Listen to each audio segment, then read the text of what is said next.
Kamusta na mga ka-farmers, mga ka-trivia, magandang hapon. Ayan mga ka-farmers, nakatikmang uli po tayo ng isa pang malakas po na ulan dito sa aming lugar kahapon. Kaya masaya-masaya po mga ka-farmers po ang ating mga kalamansi.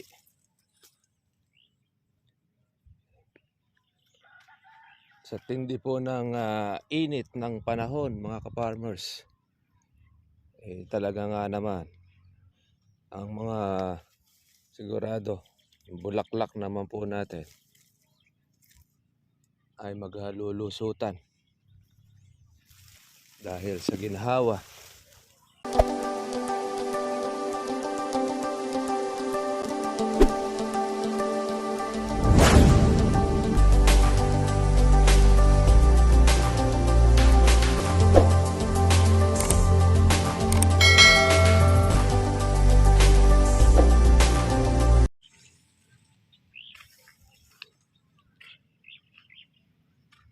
Kamusta na mga ka-farmers, mga ka-trivia, magandang hapon.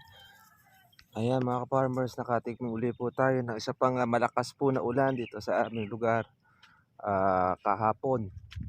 Kaya masaya-masaya po mga ka-farmers po ang ating mga kalamansi.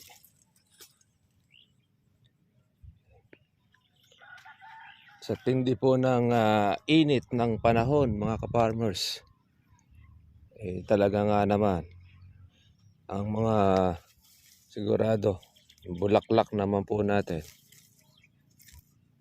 ay maghalulusutan dahil sa ginhawa na naranasan itong ating mga kalamansi ay yung ating po mga bukong mga maliliit.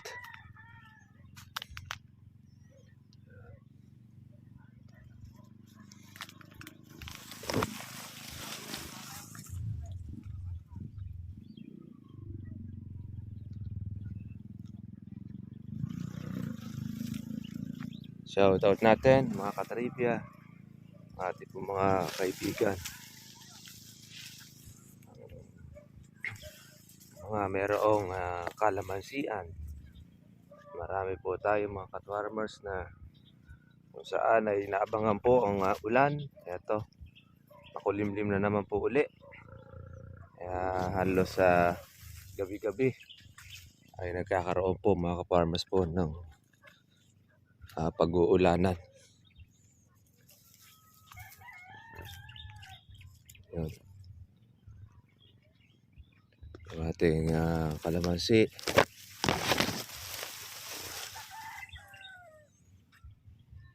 Hindi na tayo makahalaw ng ating mga bunga. Bungahan natin.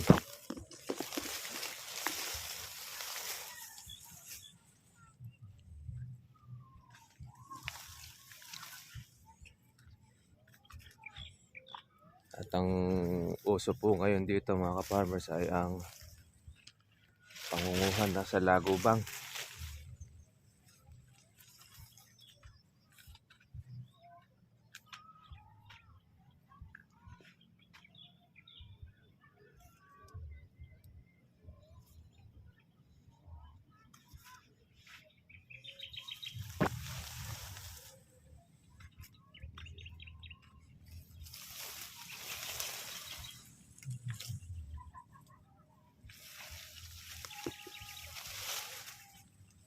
Umpisa na lumaki ang mga bunga.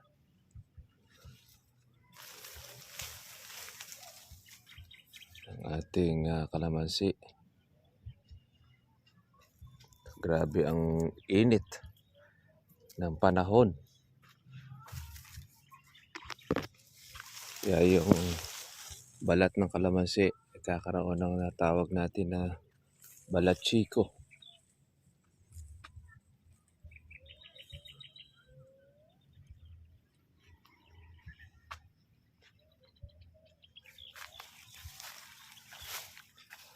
Ang ating mga kalamansi, mga ka-farmers, mga ka-trivia.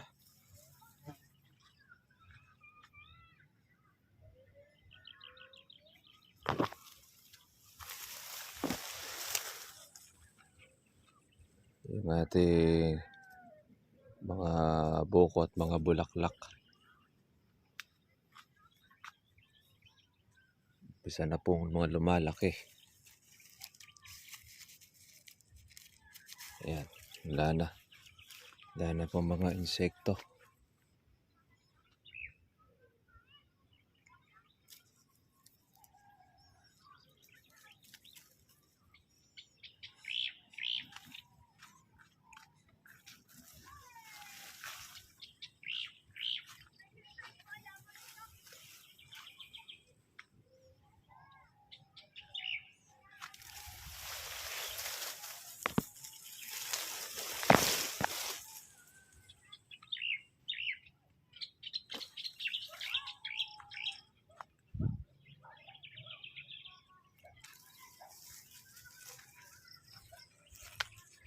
Ayan mga katribya. Magiging kalaban na lang po natin ngayon ay ang damo. Sigurado ay maglalabasan na po ang mga damo po natin. Bali, okay na siya. Importante po ay natubigan na. Sabay-sabay tayo nakapagpatubig ng ating kalamansi. Ito po ang sayang itong ating kapitbahay na ito. Matagal na hindi po natataniman ng kalamansi. Nabakante.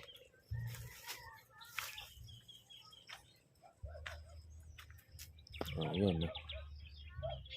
Yung mga bulaklak uli na lumalabas.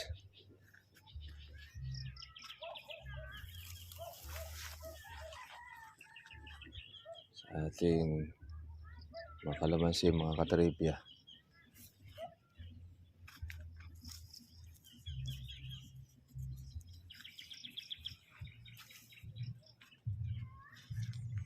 Kaya halos hindi makalaki ang bunga.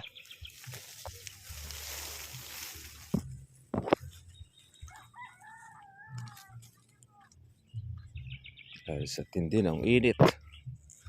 Pero maganda po yung basa niya. Tagos na po sa ilalim. Mga ka-farmers.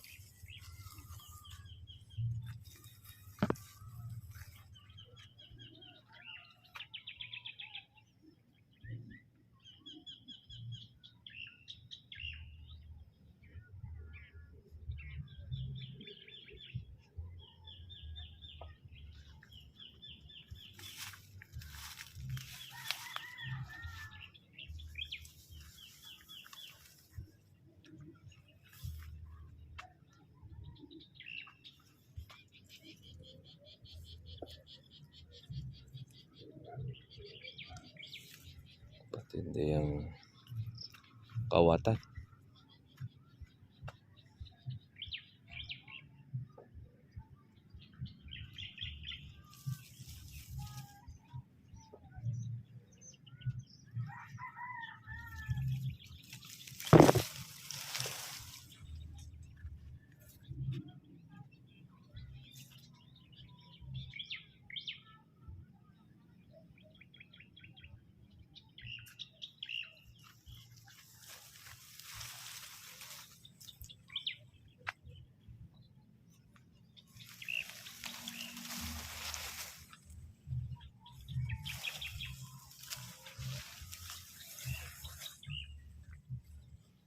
Yan, update po mga ka-farmers ang ating kalamansi.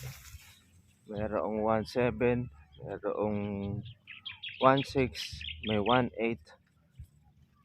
Yan ang presyuhan ng mga kalamansi natin ngayon. Depende sa kuhanan.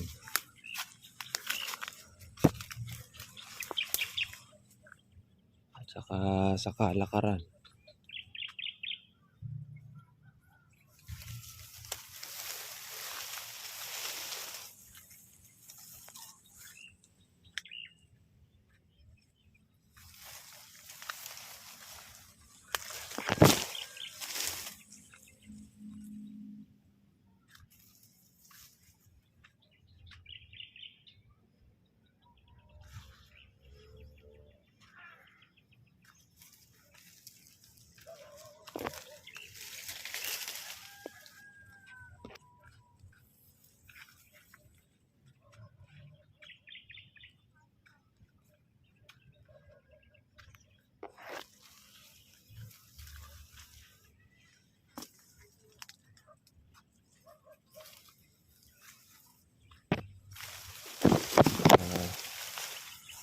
Limlim na.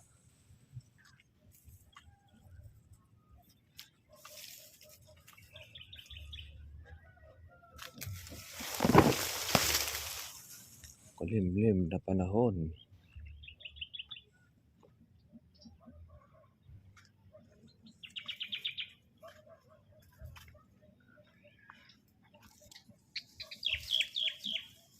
Atan niyo po yung bali-baling sanga na ito. Mga kana ang ating kalamansi. Tinitira ng hinayupak na kawatan. Ating bunga.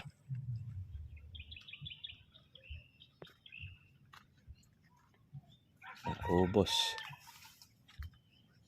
ng mga buitre.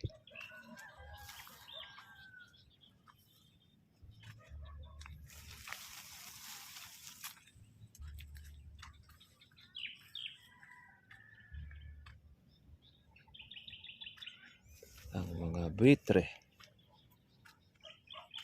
talagang hindi natitino. Laging may biktima. Ang mga kawatan. Ayan. Nagkakaroon na po ng recovery. Yung sa tindi ng sikat ng araw. Alos 2 beses pa lang po nauulan. Mabawi-bawi na po yung kalamansi. Grado. Yung brown po na yan. Kakaroon po mga farmers po ng pamumulaklak. Pati na rin po yung ating kalamansi. Magbubulaklak po uli ito. Dahil sa na-experience po niya na patubig sa taas at sa ibaba. Kaya basa sa ibabaw, basa rin po sa ilalim. Lakas po noong ulan. 2 beses. Tapos meron pang bonus na isa pang ulan ng gabi.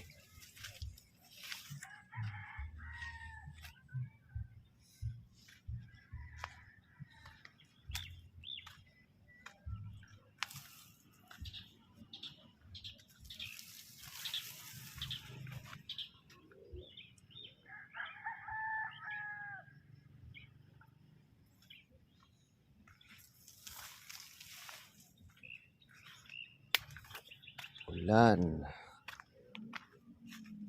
Buti na lang wala pong malakas ang hangin.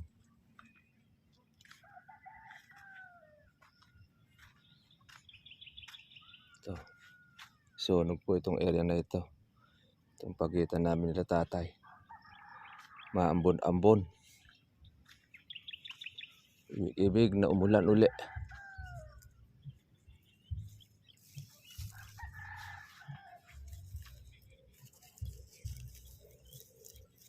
Meron tayong mga na bukong mga maliliit. Halos hindi makalaki ang ating mga bunga.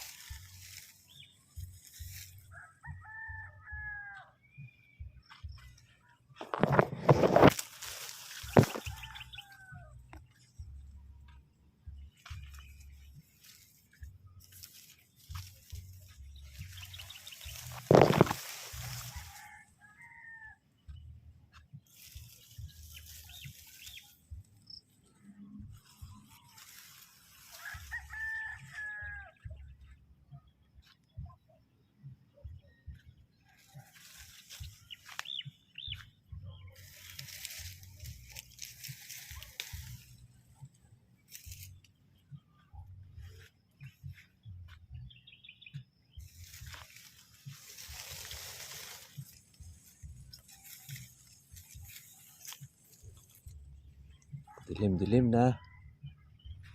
Mga katribya.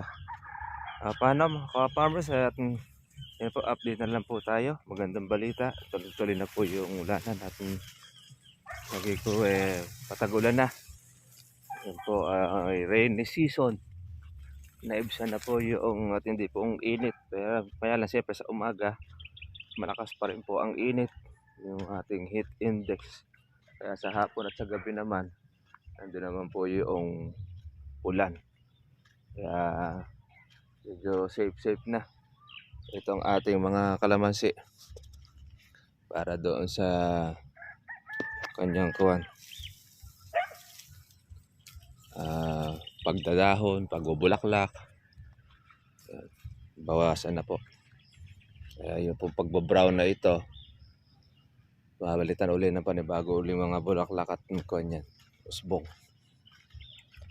Marami na po dito sa amin mga farmers ay nangunguha po noong sa Lagubang. Ayan po ay naabangan po ng ating mga kababayan para makakain. Taon-taon lang po kasi lumalabas yan. Kaya isang beses sa isang taon, doon lang po makakakain po yung ating mga katribya na kumakain. Pero yung mga hindi, hindi sila po pwede.